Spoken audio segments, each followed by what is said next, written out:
Shubham Saurabh sir के लिए, sir के सम्मान के लिए पूरे आप सबों की तरफ से उर्दू का एक शेर है जो शुभम सर पर पूरी तरह से लागू होती है।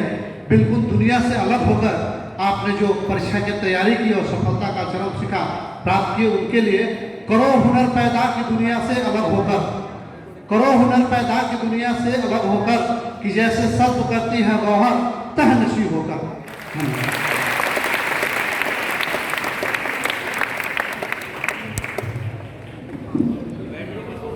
सुप्रभात। मंच पे उपस्थित आदरणीय DM Naval Kishore sir, SP Anand Kumar sir, DDC अभिषेक सर, संतोष सर, विजय सर और इस बार के सक्सेसफुल कैंडिडेट्स प्रवीण, अनामिका, रश्मि, सुमित और यहाँ पे आए इतने ज़्यादा छात्र छात्राएँ और उसके पेरेंट्स, मैं सबको नमन करता हूँ। रिज़ल्ट के बाद मैं बहुत जगह गया, बहुत लोगों से बात की, लेकिन जब भी मैं एस्पिरेंट, जब भी मैं स्टूडेंट से बात करता हूँ तो मुझे सबसे ज़्यादा खुशी होती है।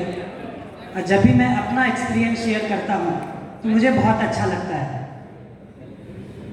क्योंकि जब मैं स्टूडेंट था तो काफ़ी कम मौके ऐसे मिले थे कि मैं किसी आईएएस ऑफिसर से मिल पाऊँ, उनसे बात कर पाऊँ। तो ये मेरे लिए भी बहुत सौभाग्य वाली बात है कि मैं इतने बड़े तादाद में आए लोगों से मैं बात कर रहा हूँ। मैं कटिहार ज़िले का रहने वाला हूँ, मेरा कुंभी गांव पड़ता है।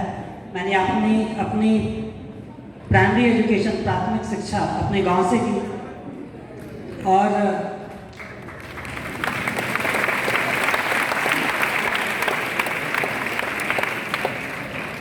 अगर आपको लगता है कि अगर आप गांव से पढ़े हैं और फिर आप कुछ नहीं कर सकते, ये गलत लगता है। आप अपने गांव से पढ़ के आप बहुत ऊंचे मुकाम तक पहुंच सकते हैं। मैं जब बच्चा था तो मैं काफ़ी सारे अपने गांव में एक्सपीरियंसेस में देखा, मैं लोगों से मिलता था, लोग जो हैं वो घर पे आते थे। तो इन सब एक्सपीरियंसेस की वजह से मेरा रुझान जो है वो इंडियन एडमिनिस्ट्रेटिव सर्विस की तरफ हुआ। आईएएस बनने का सपना मैं देखा। आप जिस भी बैकग्राउंड से आते हैं, मेरा ये मानना है कि जो आईएएस का एग्जामिनेशन है वो एक लेवल प्लेइंग फील्ड होता है। आप जिस भी बैकग्राउंड से आते हैं आपको इक्वल अपॉर्चुनिटीज़ मिलती हैं। अगर आप एक अच्छी स्ट्रैटेजी और अच्छे प्लानिंग के तहत अगर आप तैयारी करेंगे तो आप भी इस एग्ज़ाम में सक्सेसफुल होंगे।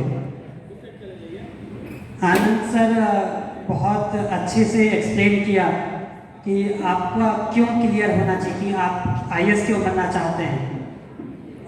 मेरा ये क्यों जो है वो कॉलेज में जाके क्लियर हुआ था कि मैं क्यों बनना चाहता हूँ। तो उसमें जैसे सबको पता होता है कि आईएएस एक ऐसा प्लेटफॉर्म है जहाँ से आप लोगों की मदद कर सकते हैं, लेकिन वो अंदर से आना चाहिए कि आप लोगों की क्यों मदद करना चाहते हैं, आप क्यों समाज का डेवलपमेंट करना चाहते हैं। जब ये मेरा क्लियर हो गया तो मैं किसी प्लेसमेंट के लिए नहीं बैठा, मैं किसी कंपनी के लिए नहीं बैठा अपने फाइनल ईयर में। और इसी के साथ जो सर ने कहा था कि आप नकारात्मक लोगों से दूर रहें, तो मेरे भी कुछ ऐसे रिलेटिव्स थे जो पापा से पूछे कि शुभम का क्या हुआ।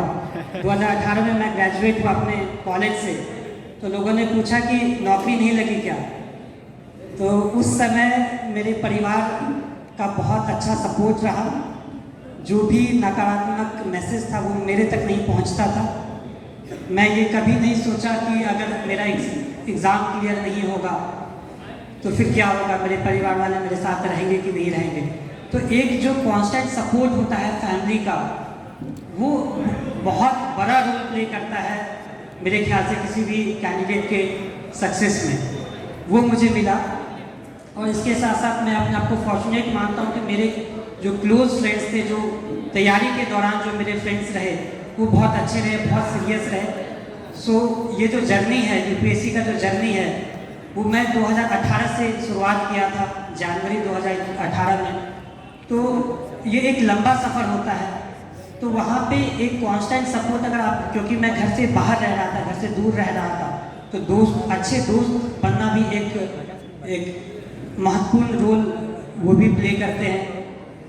सो इसके साथ साथ जो बाकी और सब चीज़ें हैं वो मेरे साथ अच्छा रहा, लेकिन ये तैयारी ऐसा है कि इसमें आप काफ़ी सारे अप्स एंड डाउन्स देखेंगे। ऐसा नहीं होगा कि आपके प्रिपरेशन फेज में सब चीज़ अच्छा होगा।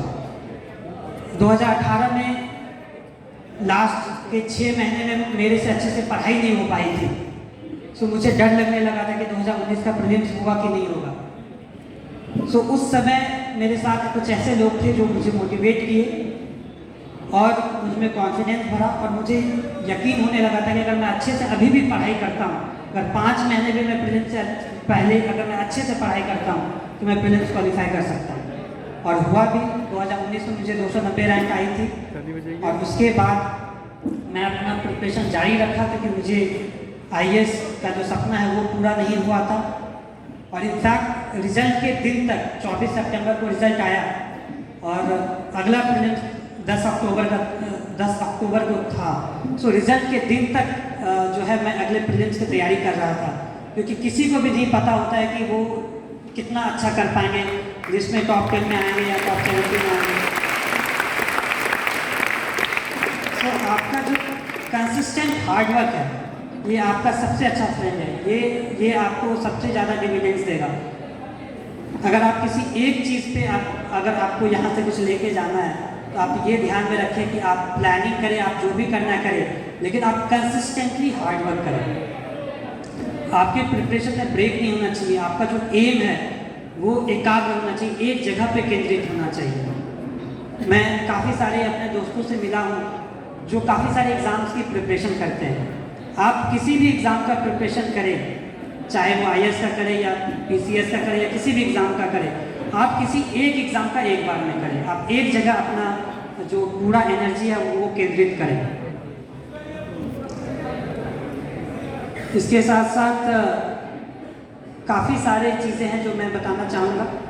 जो प्रीलिम्स का प्रिपरेशन है और जो मेंस का प्रिपरेशन है वो मैं 2 तरीके से किया। एक तो एक कॉमन प्रिपरेशन किया मेंस और प्रीलिम्स का, और फिर जब एग्ज़ाम करीब आता था प्रीलिम्स का तो मैं कुछ प्रीलिम्स स्पेसिफिक तैयारी करता था, फिर प्रीलिम्स और मेंस के बीच में बस मेंस के लिए करता था। तो प्रीलिम्स या मेंस का सब एक बेसिक चीज़ ये है कि आपको UPSC का सिलेबस आपके सामने होता है। आप UPSC के वेबसाइट से डाउनलोड कर सकते हैं। सो UPSC का सिलेबस आपको पता होना चाहिए। आपको प्रीवियस ईयर क्वेश्चंस पता होने चाहिए कि UPSC के कहाँ से क्वेश्चंस पूछ रहा है। सो उसको देखते हुए आप जो बेसिक किताबें हैं, आप NCERT से वो आप पढ़ सकते हैं, या किसी कोचिंग इंस्टीट्यूट का अगर आपके पास मटेरियल है तो आप वो रेफ़र कर सकते हैं। लेकिन आप हर सब्जेक्ट के लिए एक ही सोर्स रेफ़र करें। आप ऐसा नहीं होना चाहिए कि आप ज्योग्राफी के लिए अलग अलग किताबें पढ़ रहे हैं। अगर आप ज्योग्राफी के लिए NCERT पढ़ रहे हैं तो वो मोर देन सफिशिएंट होता है। सो मैंने भी जो बेसिक किताबें हैं या बेसिक कंसेप्ट है उसको मैं कवर किया, और उसके बाद जो